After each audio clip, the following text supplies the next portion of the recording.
Hello dear students, आज हम पढ़ेंगे इंटरेस्ट ऑन ड्राइंग्स के बारे में कि पार्टनर्स की ड्राइंग्स पर इंटरेस्ट कैसे कैलकुलेट की जाती है और क्यों की जाती है, इसके बारे में हम स्टडी करेंगे। तो सबसे पहले देखिए meaning of partners drawings. Partners की ड्राइंग्स को समझना है कि पार्टनर्स की ड्राइंग्स क्या होती है।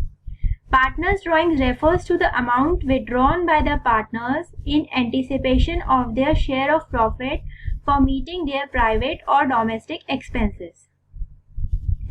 Partners की drawing क्या होती है? वो amount जो वो अपने डे टू डे एक्सपेंसेस को मीट आउट करने के लिए शेयर ऑफ प्रॉफिट के एंटीसिपेशन में, मतलब हमें फ्यूचर में प्रॉफिट होगा इस उम्मीद से वो अपने डोमेस्टिक एक्सपेंसेस को मीट आउट करने के लिए या अपने प्राइवेट एक्सपेंसेस जो भी कोई है उनको मीट आउट करने के लिए फर्म से जो पैसा निकालते हैं उसे हम ड्राइंग्स बोलेंगे। ड्राइंग्स में बी अगेंस्ट प्रॉफिट और in lieu of profits and drawings against capital. तो ड्राइंग्स जो है वो दो तरह की होती है, एक तो ड्राइंग्स अगेंस्ट प्रॉफिट्स और in lieu of profits and drawings against capital.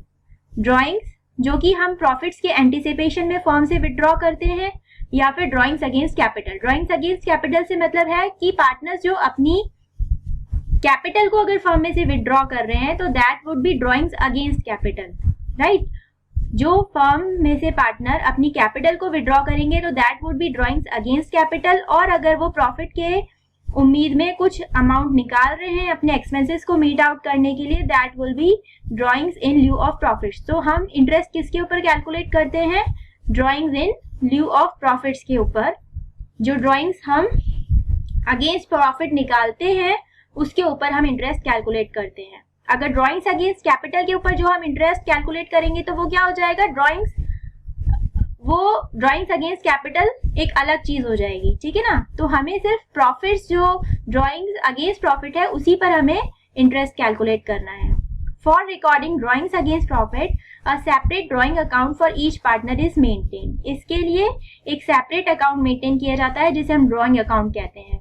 और कैपिटल अगर विड्रॉ की जाती है तो उससे सारे रिलेटेड एंट्रीज पार्टनर्स के कैपिटल अकाउंट में की जाती है, और ड्राइंग से रिलेटेड एंट्रीज के लिए एक ड्राइंग अकाउंट खोल के रखा जाता है। At the end of the accounting year, the balance of the partner's drawing account is transferred to the debit of respective partner's capital account और current account, ठीक है। और बाद में जो भी ये ड्राइंग्स में बैलेंस होता है उसे पार्टनर्स के कैपिटल अकाउंट में या करंट अकाउंट में ट्रांसफर कर दिया जाता है, उसके डेबिट साइड में ट्रांसफर कर दिया जाता है। क्यों डेबिट क्यों कर दिया जाता है? क्योंकि इससे पार्टनर्स की कैपिटल जो है वो कम हो जाती है, इसीलिए ड्राइंग्स को डेबिट साइड में पार्टनर्स के कैपिटल या करंट अकाउंट के डेबिट साइड में ट्रांसफर कर दिया जाता है। Difference between drawings against capital and drawings against profit. अब हमें डिफरेंस समझना है। हमने अभी समझा कि ड्राइंग्स अगेंस्ट कैपिटल और ड्राइंग्स अगेंस्ट प्रॉफिट क्या होता है। Drawings against profit is the general drawings of the business usually drawn by the partners in anticipation of his share of profit for meeting his private expenses, ठीक है। इसके लिए general entry क्या की जाती है? Drawings account debit to cash account और to purchases account.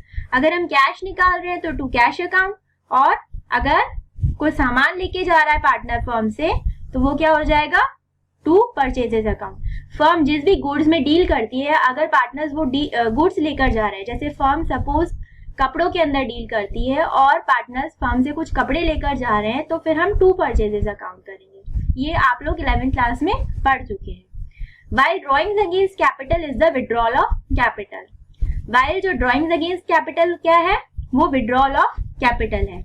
इसके लिए क्या जनरल एंट्री की जाती है? Capital account debit to cash account और टू बैंक अकाउंट। तो यहाँ पे कैपिटल क्या हो गई? डिक्रीज हो गई, इसलिए उसे डेबिट किया जा रहा है।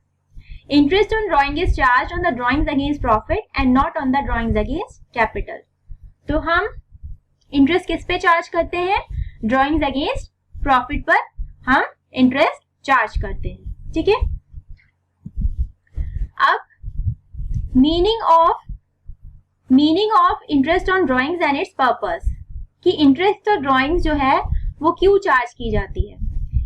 If the partnership deed so provides interest on drawing is charged from the partners the interest so charged is credited to P&L appropriation account and debited to partners capital account और current account. ठीक है, तो यहां पर आप देख सकते हैं कि जब इंटरेस्ट ऑन ड्रॉइंग्स फर्म के लिए क्या है, इंटरेस्ट ऑन ड्रॉइंग्स जो है वो फर्म के लिए इनकम है और पार्टनर्स के लिए ये क्या है, एक्सपेंडिचर है।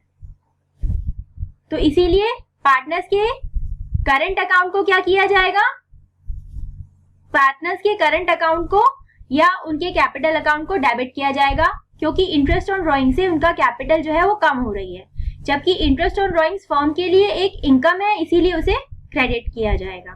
ठीक है, तो अगर पार्टनरशिप डीड में इंटरेस्ट ऑन ड्रॉइंग का मेंशन है कि पार्टनर से इंटरेस्ट ऑन ड्रॉइंग ली जानी है, तो interest is credited to P&L appropriation account. ठीक है, इसे P&L अप्रोप्रिएशन अकाउंट में जो है क्रेडिट कर दिया जाएगा। अब हम इंटरेस्ट ऑन ड्रॉइंग्स को क्लोज कर देंगे, कैसे करेंगे, interest on drawings account debit to P&L appropriation account. Interest on drawings इससे बंद हो जाएगा। इंटरेस्ट ऑन ड्रॉइंग अकाउंट जब हम P&L अप्रोप्रिएशन अकाउंट में क्रेडिट कर देंगे तो interest on drawings account close हो जाएगा और P&L अप्रोप्रिएशन अकाउंट उससे क्रेडिट हो जाएगा। ठीक है, तो इस तरह से हम इंटरेस्ट ऑन ड्रॉइंग्स की एंट्री करते हैं। अब इसका पर्पस क्या है, what is the purpose of charging interest on drawings? What is the purpose? The practice is appropriate in order to prevent one partner getting an advantage over the other when there are no stated dates or limits fixed for the drawings by the partners. जब partnership deed में इस तरह का कोई mention नहीं होता कि partners किस डेट को ड्राइंग्स निकाल सकते हैं या उनके लिए कोई लिमिट फिक्स नहीं की हुई है कि वो 5,000 तक ही निकाल सकते हैं या 10,000 तक ही निकाल सकते हैं, तो फिर एक पार्टनर ज्यादा अमाउंट निकाले और एक पार्टनर कम अमाउंट निकाले तो उससे जो पार्टनर कम अमाउंट निकाल रहा है वो नुकसान में रहेगा। तो इस तरह से एक पार्टनर दूसरे पार्टनर के ऊपर फायदा ना उठा ले या वो अलग से उसे फायदा ना मिले, इसके लिए हम उनकी ड्राइंग्स पर इंटरेस्ट चार्ज करते हैं। When the drawings of the partners are unequal in amount, although they are equal as regards capital and share of profits. Partners equal हैं, उनकी कैपिटल भी सेम है, उनका शेयर ऑफ प्रॉफिट भी same है, पर वो unequal of amount of drawings निकाल रहे हैं। एक पार्टनर तो हर महीने 10,000 निकाल रहा है और एक पार्टनर हर महीने सिर्फ 5,000 या 2,000 ही निकाल रहा है। जो तो 10,000 निकाल रहा है वो फायदे में रहेगा और जो 2,000 निकाल रहा है वो नुकसान में रहेगा। तो अगर हम उनकी ड्राइंग्स पर उनसे इंटरेस्ट चार्ज कर लेंगे तो इस तरह से हम जो पार्टनर ज्यादा निकाल रहा है उसे किसी भी तरह का फायदा उठाने से रोक लेंगे। तो ये जो है हमारी ड्राइंग का पर्पस है कि हम इंटरेस्ट का पर्पस है कि हम पार्टनर से उनकी ड्राइंग्स पर इंटरेस्ट क्यों लेते हैं। Calculation of interest on drawings. Interest on drawings का कैलकुलेशन कैसे किया जाता है?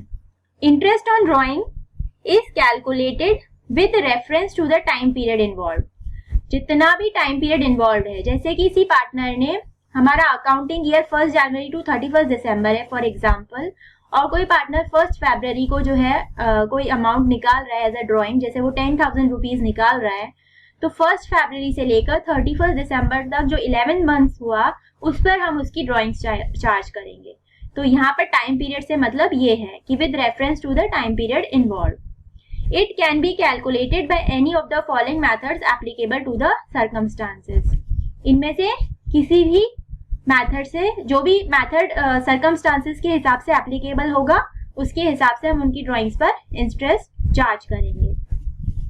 तो सबसे पहले when the date of drawing is not given, अगर डेट ऑफ ड्राइंग है वो दी हुई नहीं है, मतलब सिर्फ हमें क्वेश्चन में क्या दिया गया है कि पार्टनर्स जो हैं उन्होंने एक साल के अंदर एक पार्टनर ए ने 18,000 निकाले और दूसरे पार्टनर बी ने जो है 20,000 निकाले, पर हमें डेट नहीं दी हुई है कि वो किस डेट को उन्होंने निकाले।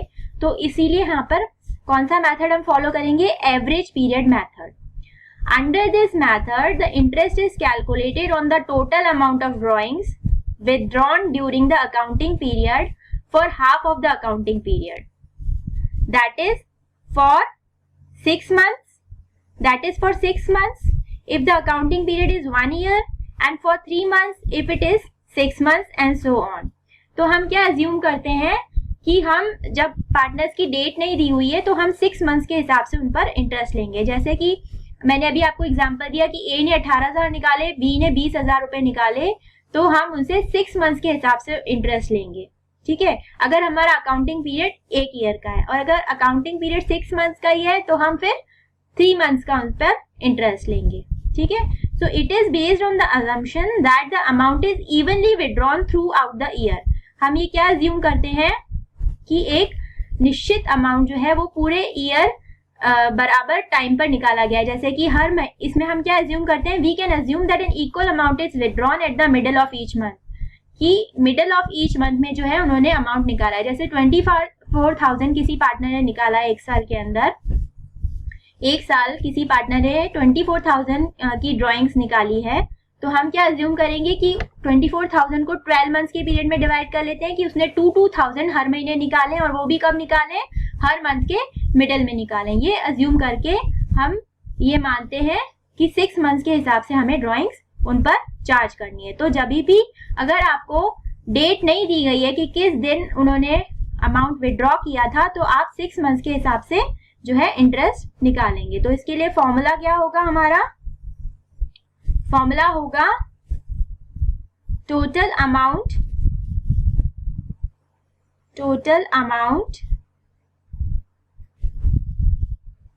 विड्रॉन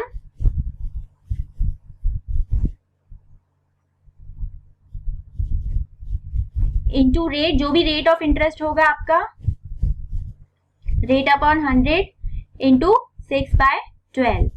तो इस तरह से total amount withdrawn into rate upon 100 into 6/12। हमने यहाँ पर ये माना है कि हम एक इक्वल अमाउंट हर मंथ के मिडल में विड्रॉ कर रहे हैं और हिसाब से हम 6 मंथ्स के हिसाब से उनकी टोटल अमाउंट पर इंटरेस्ट कैलकुलेट करेंगे, ठीक है। अब average rate of interest method.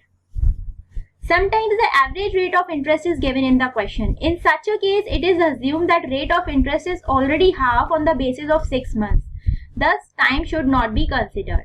कई बार क्वेश्चन में आपको एवरेज रेट दी जाती है, जैसे एवरेज रेट इज 6%, तो आप उसमें जो है हम उसमें टाइम फैक्टर को कंसिडर नहीं करेंगे। हमारा फॉर्मूला उस कंडीशन में क्या होगा, टोटल अमाउंट जो भी हमारा है विड्रॉन, जो हमने अमाउंट विड्रॉ किया है, total amount withdrawn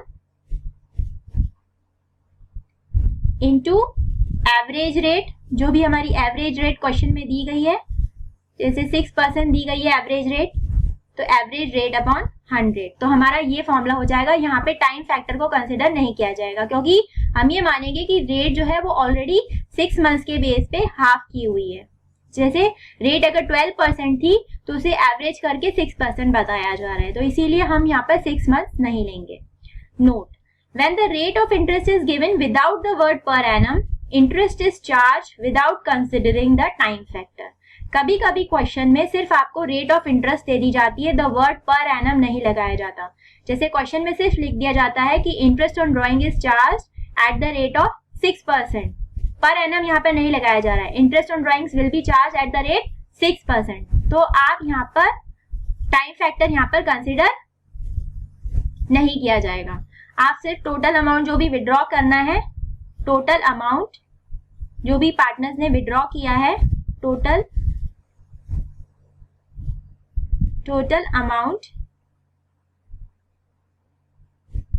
amount withdrawn into rate upon 100। तो यहाँ पर जो है आप टाइम फैक्टर को कंसिडर नहीं करेंगे। Total amount withdrawn into rate upon 100, इस तरह से ये आपका आ जाएगा, ठीक है। तो ये वो कंडीशंस थी जब आपको ये नहीं पता कि पार्टनर्स किस दिन जो है वो ड्राइंग्स निकाल रहे हैं, तो हम ये फॉर्मूला लगाएंगे। अब सेकेंड सिचुएशन क्या आ जाती है, when the date of drawing is given. जब डेट ऑफ ड्राइंग आपको गिवन है, क्वेश्चन में आपको डेट ऑफ ड्राइंग जो है वो दे रखी है, तो इसमें सबसे पहले क्या आ जाता है, सिंपल मेथड। सिंपल मेथड में आप क्या करेंगे, जो भी आपका अमाउंट है उस पर अलग से आप इंटरेस्ट कैलकुलेट करेंगे। Under this method, interest is calculated for each amount of drawing separately from the date of withdrawal till the end of the accounting period.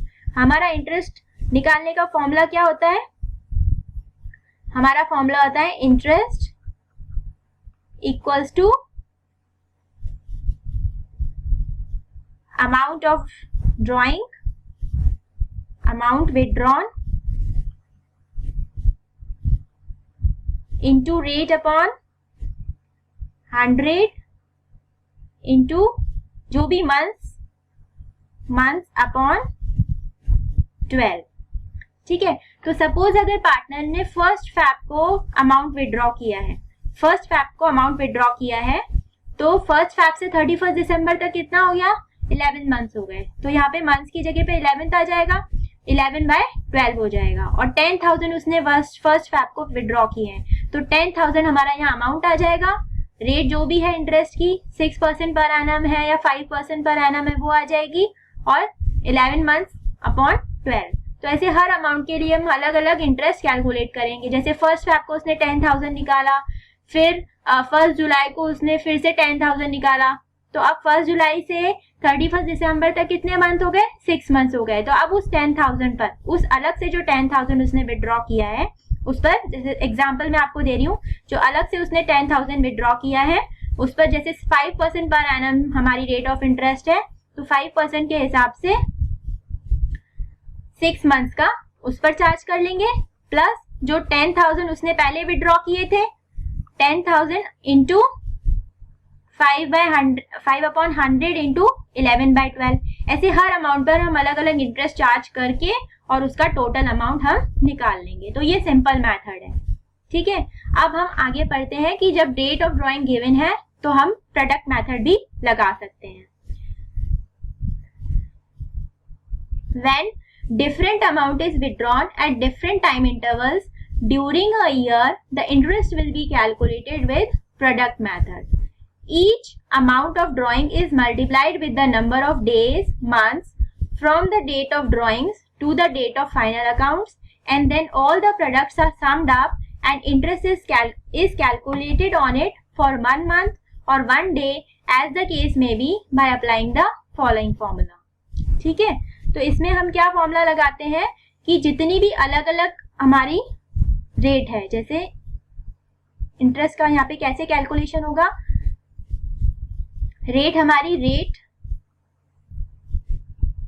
Upon 100 into एक मंथ के लिए हम कैलकुलेट करेंगे, या फिर अगर दिन के हिसाब से कैलकुलेशन हो रहा है तो 1/365 into total of products.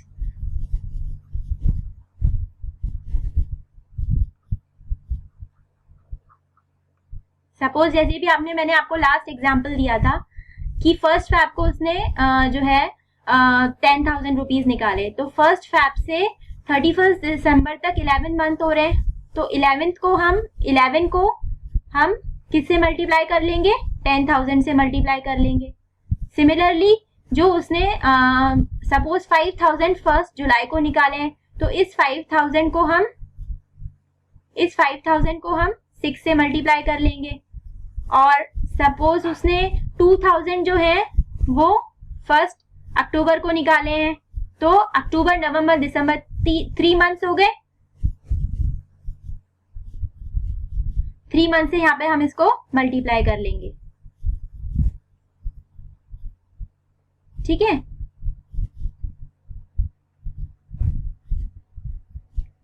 $5,000 into 6, तो 11 into 10,000 plus 5,000 into 6 plus 2,000 into 3, तो ये जो हमारा टोटल आ जाएगा, इसको हम टोटल ऑफ प्रोडक्ट्स कहेंगे, और इस पर हम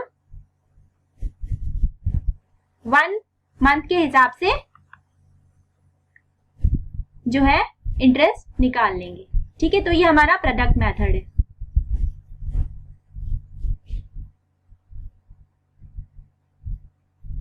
rate upon 100 into 1/12 oblique 1/365 into total of products, तो ये जो है 11 into 10,000 plus 5,000 into 6 plus 2,000 into 3। ठीक है ना, तो ये आप फिर से एक बार देखिए, each amount of drawing is multiplied with the number of days or months from the date of drawings to the date of final accounts, and then all the products are summed up and interest is calculated on it for 1 month or 1 day as the case may be by applying the following formula.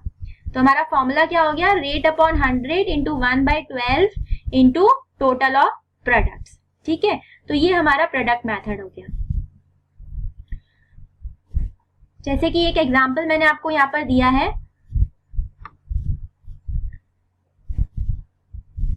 in a partnership, interest on drawing is charged at the rate of 5% per annum. During the year ending 31st December, partners drawings were as follows.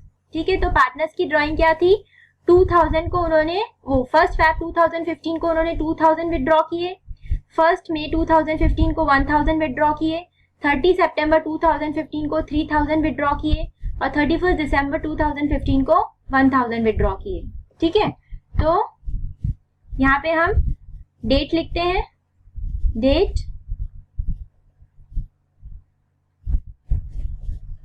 जिस भी date को हमने amount निकाला है, जैसे first में है 1 fab 2015, फिर है 1 मई 2015, then 30 September 2015 and then 31 December 2015।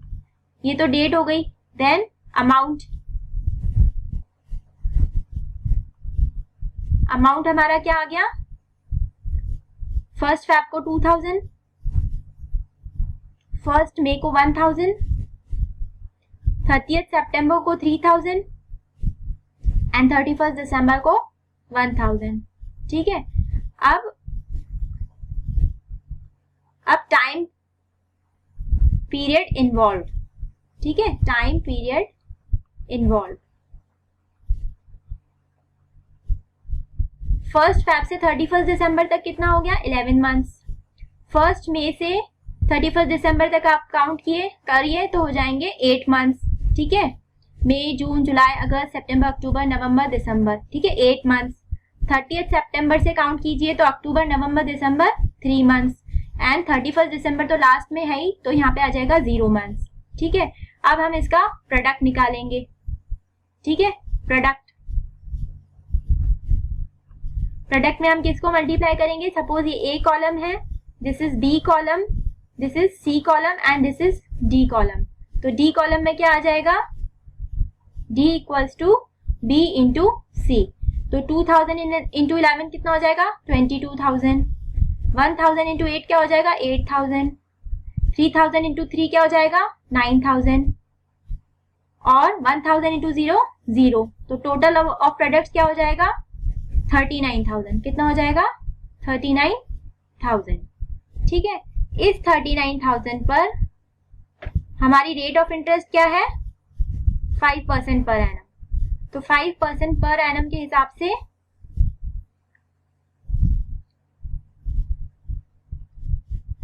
Total product आ गया और 1/12। तो इस तरह से हमारा रेट ऑफ इंटरेस्ट क्या हो जाएगा, सॉरी इंटरेस्ट कितना हो जाएगा हमारा,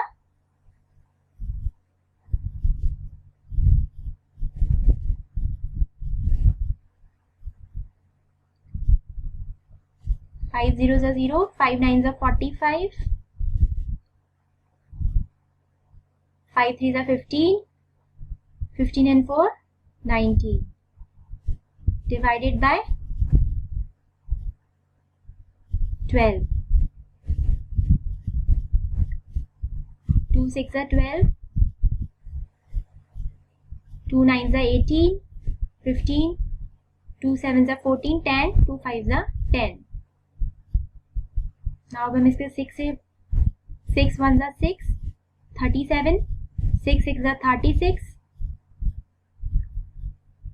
15, 6 2 are 12, 36, 5 are 30। तो इस तरह से हमारा अमाउंट क्या आ जाएगा इंटरेस्ट का, 162 रुपीज 50 पैसा। ठीक है, अगर हम इसे सिंपल मेथड से कैलकुलेट करते, अगर हम इसे कैलकुलेट करते तो किस तरह से करते, हम हर एक पर अलग अलग इंटरेस्ट कैलकुलेट करते।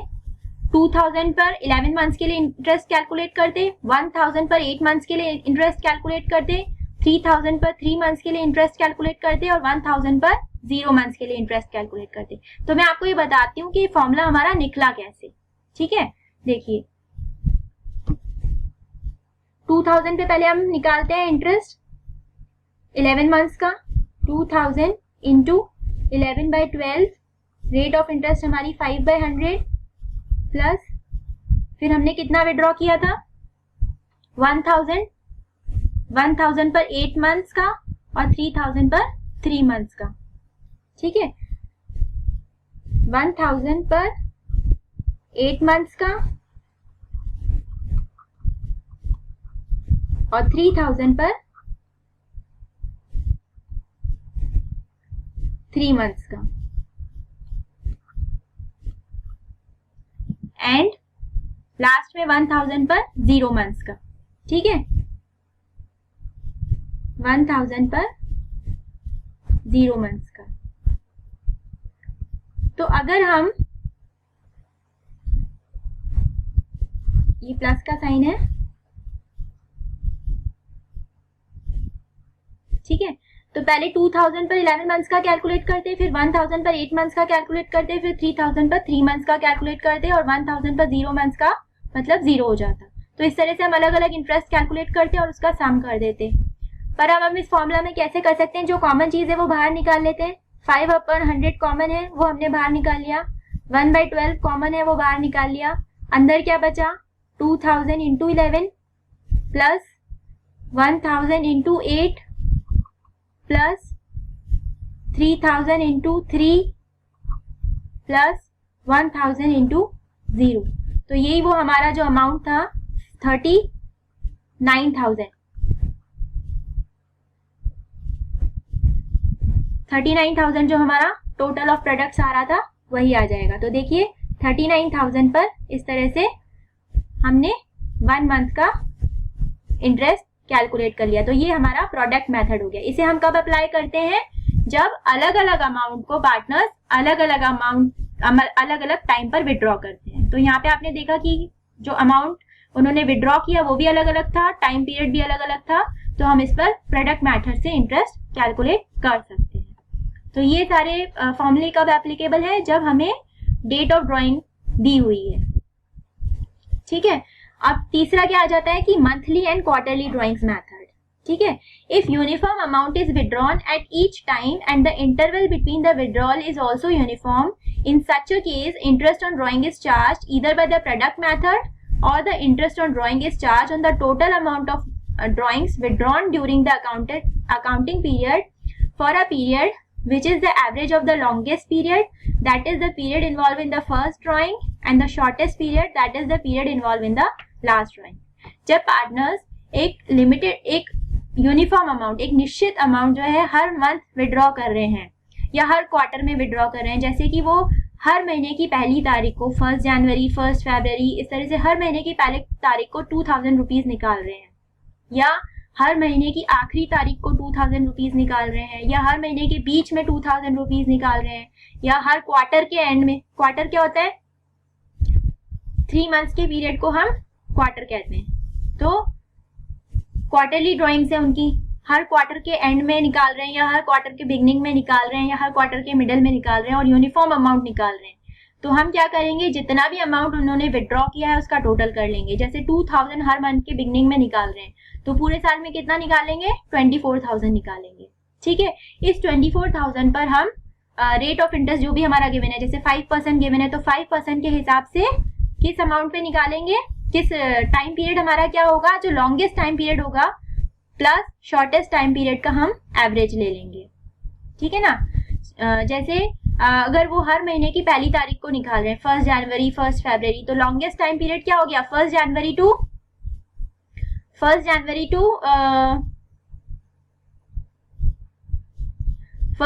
टू 31 दिसंबर 12 महीने हो गए। 1 फरवरी टू 31 दिसंबर 11 महीने हो गए। तो लॉन्गेस्ट पीरियड कौन सा है, जनवरी वाला 12 महीने का, और शॉर्टेस्ट कौन सा हुआ, जो वो 1 दिसंबर को निकालेंगे, तो वो क्या हो गया, 1 हो गया। तो 12 प्लस 1 का हम हाफ ले लेंगे, जो कि क्या हो जाएगा, 13 का हाफ ले लेंगे तो क्या हो जाएगा, 6.5 मंथ।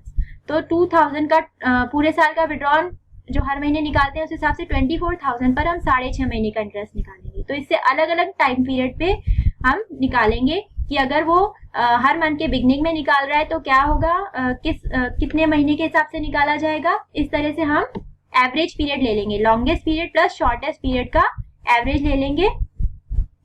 या फिर हम प्रोडक्ट मेथड से भी निकाल सकते हैं। प्रोडक्ट मेथड से हम कैसे निकालते हैं, जो भी हमने अभी देखा कि सारे प्रोडक्ट्स का टोटल कर लेते, 2000 इंटू 12, 2000 इंटू 11, 2000 इंटू 10, ऐसे सारे का प्रोडक्ट निकाल लेते और उस प्रोडक्ट पर फिर हम 1 मंथ का इंटरेस्ट निकालते। या तो हम उस मेथड से भी कर सकते थे या फिर हम इस मेथड से करेंगे। तो one can also take average by totalling all months remaining and dividing them by 12 और by taking average of first month and last month. ठीक है ना। तो हम कैसे कैलकुलेट करेंगे इस पर rate of interest, total amount withdrawn, total amount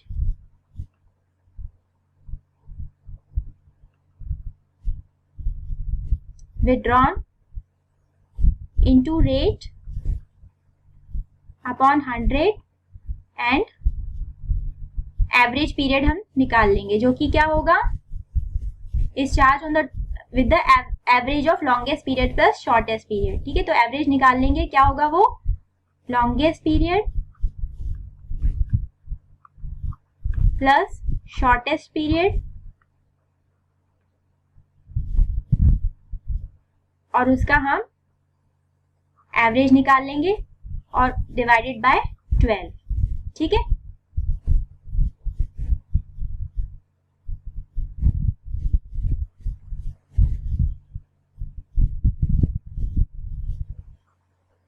ठीक है।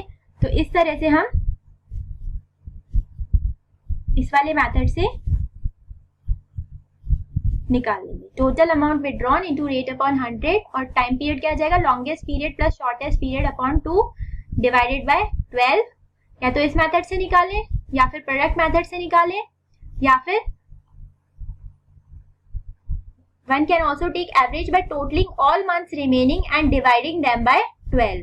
जितने भी मंथ रिमेनिंग है उनका हम जैसे कि अगर वो फर्स्ट मंथ हर महीने की पहली तारीख को निकाल रहे हैं तो हम क्या करेंगे, 12 plus 11 plus 10 plus 9 plus 8 plus 7 plus 6 plus 5 plus 4 plus 3 plus 2 plus 1, ये जो सारा टोटल लेके और इसको हम किससे डिवाइड कर देंगे, 12 से डिवाइड कर देंगे। ठीक है, तो हमारा एवरेज पीरियड क्या आ जाएगा, हमारा एवरेज पीरियड 6.5 मंथ्स ही आएगा। ठीक है, तो इस तरह से भी हम कर सकते हैं, या तो longest period plus shortest period का एवरेज ले लें या फिर longest period plus shortest period क्या हो जाएगा, यहाँ पे longest period 13 plus 1 sorry longest period 12 plus 1 divided by 2, 13 divided by 2 equals to 6.5 months. तो या तो हम इस तरीके से निकाल सकते हैं या इसका भी हम एवरेज लेंगे तो 6.5 ही आएगा। तो हम दोनों में से कोई सा भी मेथड यहाँ पर अप्लाई कर सकते हैं। अब देखते हैं when the fixed amount is withdrawn at the beginning of each month. When the fixed amount is withdrawn at the beginning of each month, तो हमारा फॉर्मूला क्या होगा, total amount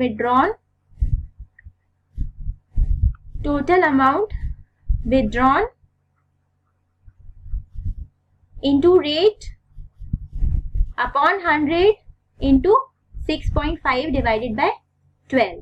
अभी मैंने आपको बताया कि मैंने कैसे निकाला, या तो आप हर उसका एवरेज ले लें, 12 plus 11 plus 10 plus 9 plus 8 plus 7 plus 6 plus 5 plus 4 plus 3 plus 2 plus 1, इसका आप एवरेज ले लें डिवाइडेड बाय 12 तो भी 6.5 आएगा। या फिर आप लॉन्गेस्ट पीरियड इन्वॉल्व क्या था, 12 months plus 1 month divided by 2 equals to 6.5 months. तो इनमें से आप कोई भी मेथड लगा सकते हैं। Suppose rupees 1000 was drawn in the beginning of each month and the rate of interest भी 5%। हर मंथ के शुरू में कितना इंटरेस्ट निकाला गया, कितना अमाउंट निकाला गया, 1000 निकाला गया। तो पूरे 12 महीनों में कितना निकाला गया, 12,000 निकाला गया। तो इस 12,000 पर हम रेट ऑफ इंटरेस्ट हमारा 5% है, उसके हिसाब से 6.5 मंथ्स का इंटरेस्ट निकालेंगे। ठीक है, तो हमारा इंटरेस्ट कितना आ जाएगा 65 रुपीज। ठीक है, 65 इंटू 5, 65 इंटू 5, 5 5 से 25, 5 6 से 32, 325 रुपीज जो है हमारा इंटरेस्ट आ जाएगा। कितना आ जाएगा रुपीज 325। 12,000 पे 5% के हिसाब से 6.5 मंथ्स का। ठीक है, हमने एग्रीगेट अमाउंट ले लिया यहाँ पर 12,000 और उस पर 5% के हिसाब से 6.5 मंथ्स का इंटरेस्ट कैलकुलेट कर दिया। When the fixed amount is withdrawn in the middle of each month, then interest will be calculated for 6 months. अगर हर मंथ के मिडिल में निकाला जाता है, जैसे कि 15 जनवरी, 15 फरवरी, 15 मार्च ऐसे अमाउंट निकाला जाता है, तो फिर हम कितने मंथ्स पर लेंगे 6 मंथ्स पर लेंगे। टोटल अमाउंट विड्रॉन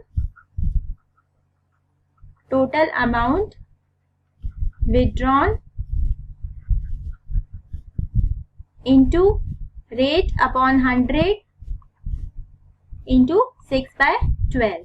ये भी longest period plus shortest period का एवरेज हुआ। लॉन्गेस्ट पीरियड हमारा क्या हुआ 11.5 plus 0.5 divided by 2 equals to 12 divided by 2 equals to 6 months आ गया। या फिर वही मैंने आपको बताया कि सारे रिमेनिंग पीरियड्स का एवरेज लेके उसको हम 12 से डिवाइड कर देंगे तो भी हमारा आंसर यही आएगा, 6 मंथ्स ही आएगा।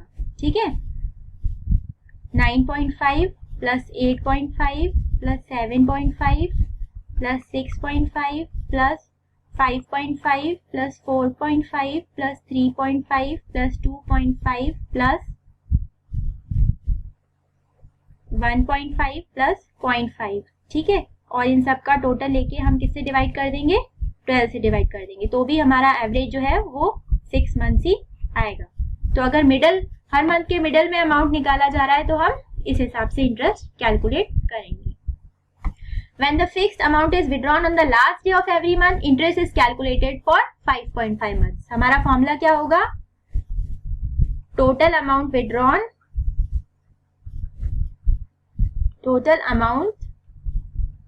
Withdrawn into rate upon 100 into 5.5/12। ये भी वही होगा longest period plus shortest period का एवरेज।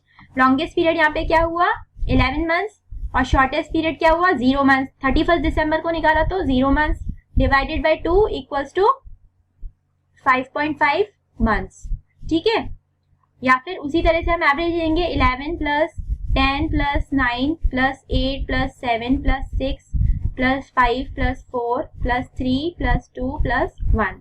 इस तरह से भी हम इसका प्लस 0 डिवाइडेड बाय 12 इस तरह से भी हम एवरेज लेंगे तो भी 5.5 मंथ्स ही आएगा। ठीक है, तो ये दोनों तरीके से हम निकाल सकते हैं। When the fixed amount is withdrawn at the beginning of each quarter, अब हर क्वार्टर के बिगनिंग में अमाउंट निकाला जा रहा है तो इंटरेस्ट कैसे कैलकुलेट होगा total amount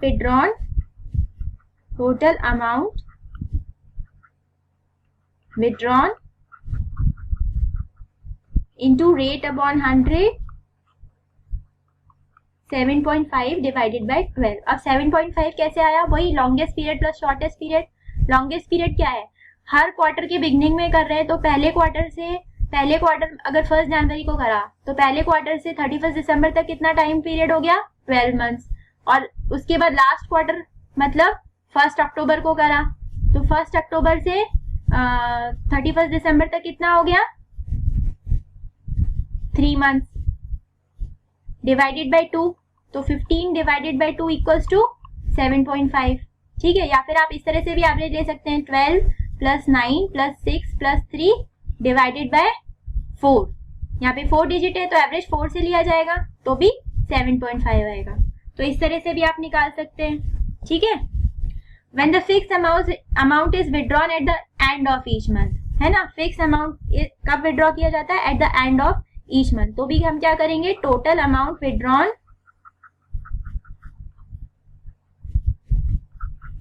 total amount withdrawn into rate upon 100 into 4.5 divided by 12। अब ये 4.5 कैसे आया? वही longest period plus shortest period divided by 2। Longest period यहाँ पे क्या है? फर्स्ट क्वार्टर कब एंड होगा? जनवरी, फरवरी, मार्च, 31 मार्च को। तो 31 मार्च से 31 दिसंबर तक कितना टाइम पीरियड हो गया? 9 month.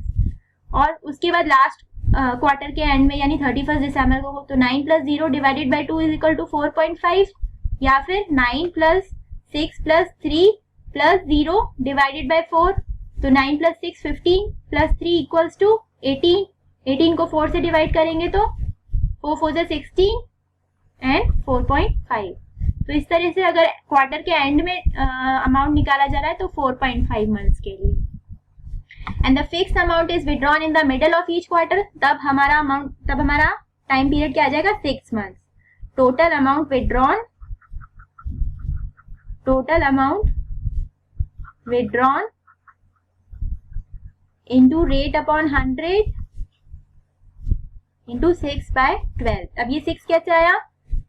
Longest period plus shortest period divided by 2।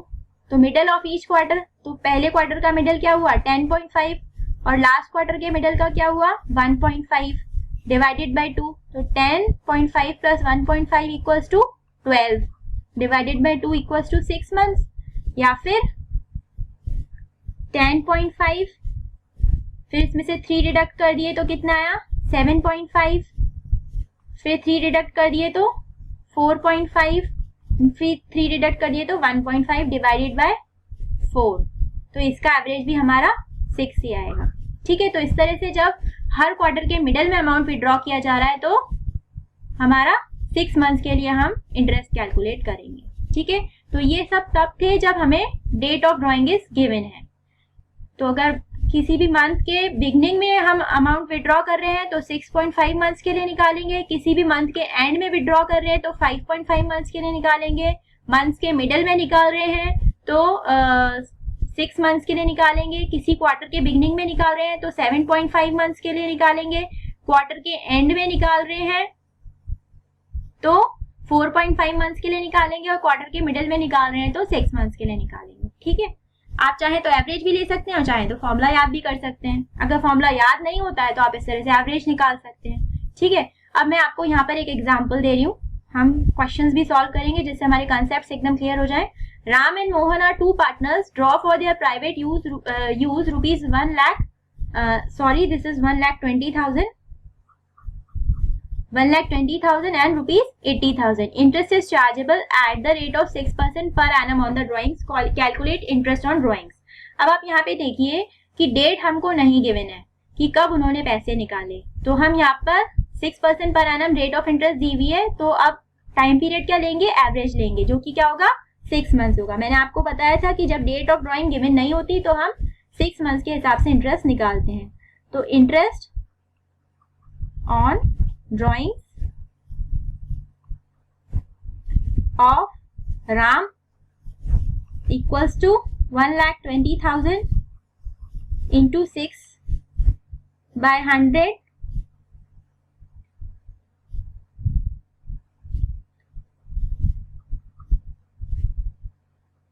6/12। ठीक है,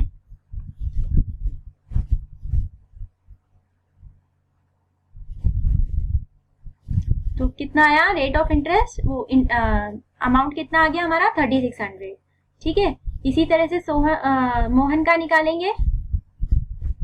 मोहन की ड्राइंग्स 80,000 है, उस पर 6% के हिसाब से 6 मंथ्स का निकालेंगे तो कितना आ जाएगा? 2400 रुपीज 2400। ठीक है, इस तरह से हम उनकी ड्राइंग्स पे इंटरेस्ट कैलकुलेट करेंगे अगर टाइम हमें नहीं दिया गया है। अब दूसरा क्वेश्चन, अभी तक हमने पढ़ा था कि एक हमारा अकाउंटिंग पीरियड 1 ईयर का था। अब अगर अकाउंटिंग पीरियड 6 मंथ्स का ही है, 6 मंथ्स एंडिंग 30 जून 2015, तो क्या होगा? देखिए, ए एंड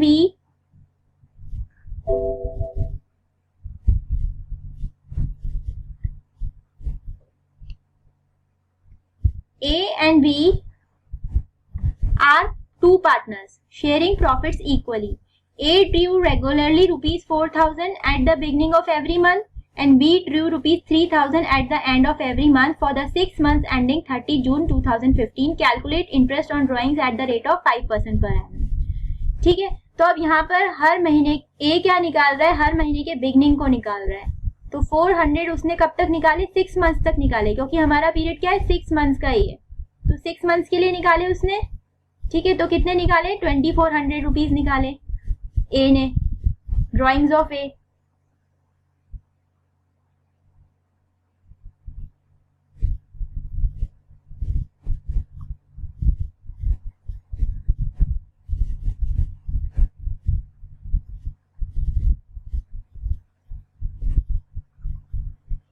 ठीक है, तो यहाँ पर ए की ड्राइंग्स कितनी हो गई,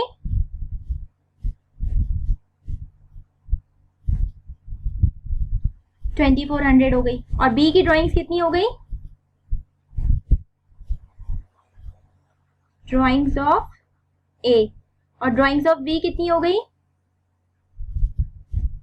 ड्राइंग्स ऑफ बी हो गई 3000। वो हर महीने के एंड में निकाल रहा था, तो कितना हो गया, 1800 रुपीज हो गया। ठीक है, तो अब यहाँ पर हमें एवरेज लेना है। ठीक है, वो हर महीने की बिगनिंग को निकाल रहा है, तो ए के लिए एवरेज पीरियड क्या हो गया, एवरेज पीरियड हर महीने के बिगनिंग में उसने निकाला, तो 6 + 1 divided by 2 equals to 3.5 months के लिए निकालेंगे एवरेज पीरियड फॉर ए। अब इस पे ए के अमाउंट था हमारा 2400 पर हम 3.5 मंथ्स के हिसाब से इंटरेस्ट निकालेंगे। रेट ऑफ इंटरेस्ट हमारा क्या है, 5% पर एनम। यहाँ पे 12 क्यों लिया, क्योंकि रेट ऑफ इंटरेस्ट कैसे दी हुई है, पर एनम दी हुई है। पर एनम मतलब हमें यहाँ पर डिवाइडिंग बाय 12 लेना होगा। ठीक है ना, तो 2400 पर 3.5 मंथ्स का हम इंटरेस्ट निकालेंगे। ठीक है, और एवरेज पीरियड फॉर बी क्या हो जाएगा, एवरेज पीरियड ऑफ बी, वो हर महीने के आखिर में निकालता था। ठीक है ना, at the end of each month.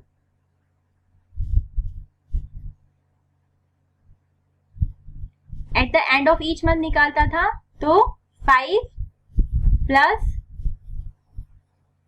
यानी हमारा साल का एंड हो रहा है 30 जून को एंड हो रहा है। जो हमारा अकाउंटिंग पीरियड जो है वो कब एंड हो रहा है, 30 जून को एंड हो रहा है। तो यहां पर क्या आ जाएगा, जनवरी के लास्ट से हम लेंगे तो फरवरी, मार्च, अप्रैल, मई, जून, 5 मंथ्स का हो गया, और 5 + 0 डिवाइडेड बाय 2 इक्वल्स टू 2.5। तो इस तरह से 1800 पर 2.5 मंथ्स का हम लोग इंटरेस्ट निकालेंगे। ठीक है, तो ये बात आप लोगों को समझ में आ गई कि किस तरह से इंटरेस्ट कैलकुलेट किया जाएगा। सारे फॉर्मूलेज मैंने आपको समझा दिए हैं। ओके, आप लोगों को इंटरेस्ट ऑन ड्राइंग्स का ये कंसेप्ट अच्छे से समझ में आ गया होगा। इससे रिलेटेड 2-4 क्वेश्चंस हम हमारे नेक्स्ट लेक्चर में करेंगे। Okay, thank you, goodbye, till then.